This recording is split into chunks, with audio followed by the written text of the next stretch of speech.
இரட்சகராகிய இயேசு கிறிஸ்துவின் நாமத்தினாலே உங்களுக்கு என்னோட அன்பின் வாழ்த்துக்கள். இன்றைய நாள் தியானத்துக்காக தேர்ந்து கொள்ளப்பட்ட வேத வசனம் சங்கீதங்களின் புஸ்தகம் 136வது சங்கீதம் 25வது வசனம். மாம்ச தேகமுள்ள யாவுக்கும் ஆகாரம் கொடுக்கிறவரை துதியுங்கள், அவர் கிருபை என்றுமுள்ளது. சிருஷ்டிகர்த்தர் தம்மாலே உண்டாக்கப்பட்ட சகல சிருஷ்டிகளுக்கும் ஆகாரம் கொடுத்து போஷிக்கிற தேவன். பூமியானது புல்லையும் விதையை பிறப்பிக்கும் பூண்டுகளையும் பூமியின் மேல் தங்கள் தங்கள் விதையுடைய கனிகளையும் தங்கள் ஜாதிகளின்படியே கொடுக்கும் கனி விருட்சங்களையும் முளைப்பிக்க கடவுது என்று சொல்லி சகலவற்றையும் சிருஷ்டித்து விதை தரும் சகல பூண்டுகளையும் கனிகளையும் பூமியிலே நடமாடுகிற ஜீவராசிகள் யாவையும் சமுத்திரத்து மச்சங்கள் அனைத்தையும் மனிதர்களுக்கு ஆகாரமாக கொடுத்தார். கர்த்தர் சிருஷ்டித்த சகல தாவரங்களிலும் கனி வர்க்கங்களிலும் தானியங்களிலும் அதற்கு வேண்டிய விதையை அதற்குள்ளேயே வைத்து படைத்து மனிதன் திரும்பவுமாக எல்லாவற்றையும் உண்டாக்கி ஒரு குறைவும் இல்லாதபடி பிறக்கப் போகிற எல்லா மனிதர்களுக்கும் ஆகாரம் கிடைக்கும்படியாக கர்த்தர் சிருஷ்டித்தார். இந்த பூமி சகலவற்றையும் திரும்பவுமாக முளைப்பிக்கக்கூடிய திறனையும் கர்த்தர் உண்டு பண்ணி வைத்திருந்தார். விதைக்காத அறுக்காத களஞ்சியத்தில் சேர்த்து வைக்காத ஆகாயத்து பறவைகளையும் நம்முடைய பரமபிதா போஷித்து ஆகாரம் கொடுக்கிற தேவன். மிருக ஜீவன்களுக்கும் கூப்பிடுகிற காக்கை குஞ்சுகளுக்கும் ஏற்ற வேளைகளிலே ஆகாரம் கொடுக்கிறவர். அவர்களுடைய விருப்பத்தை நிறைவேற்றி வைக்கிற தேவன்.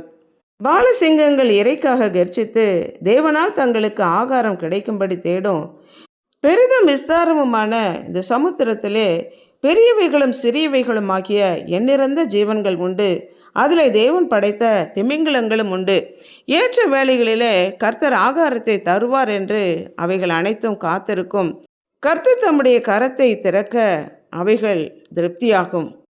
திக்கற்ற பிள்ளைகளையும் விதவைகளையும் பசியோடு இருக்கிறவர்களுக்கும் ஆகாரம் கொடுத்து அவர்களை அனுதினமும் போஷித்து வழி நடத்துகிற காப்பாற்றுகிற தேவனாகிய கர்த்தர்.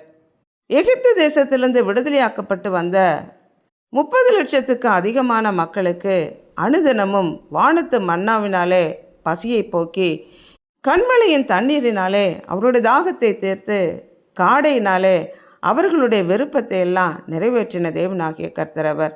ஆண்டவராகிய இயேசு கிறிஸ்து தன்னுடைய உபதேசத்தை கேட்க வந்த பல்லாயிரக்கணக்கான மக்களுக்கு 5 அப்பம் 2 மீனை கொண்டு அதை பெருக பண்ணி அவர்களை போஷித்து அவர்களை திருப்தியாக்கி அனுப்பின தேவன்.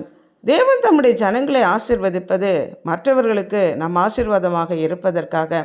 தேவன் எப்படி நம்முடைய தேவைகளை சந்தித்து நம்முடைய பசியை போக்குகிறாரோ அதே போல தேவையோடு இருக்கிற மக்களுடைய தேவைகளையும் சந்திப்பது நம்முடைய கடமையாக இருக்கிறது.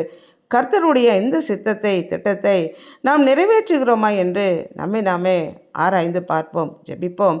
அன்புள்ள ஆண்டவரே, எங்களை படைத்தவரே, எங்களுக்காக ஜீவனை கொடுத்து எங்களை மீட்டு கொண்டவரே, மாம்ச தேகமுள்ள யாவருக்கும் தேவனாகிய கர்த்தர், விதவைகளையும் திக்கற்ற பிள்ளைகளையும் பசியோடு இருக்கிறவருடைய பசிப்பினை போக்குகிறவர் நீர்.